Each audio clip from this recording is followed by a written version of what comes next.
ஒப்பற்ற நம்பிக்கையால் அணி செய்ய பெற்று இறைவனின் மணமகளாகிய புனித திரு அவையை பழுதுற காப்பீராக. தலைச்சிராவை அணிவித்தல்.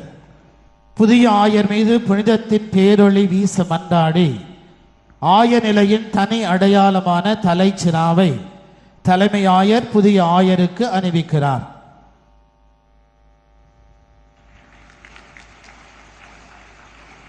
தலைச்சிராவை பெற்றுக்கொள்ளும். புனிதத்தின் பேரொளி உம்மில் ஒளிர்வதாக. இவ்வாறு தலைமை ஆயர் தோன்றும் பொழுது அழியாத மாட்சியுள்ள முடியை பெற்றுக்கொள்ள தகுதி பெறுவீராக.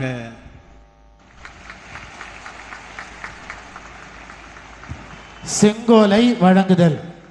பசுமையும் வளமை மிக்க தஞ்சை தல திரு அவை நாடுகளை தமது கரிசனையால் கடவுளின் கனிவுள்ள நீரோடை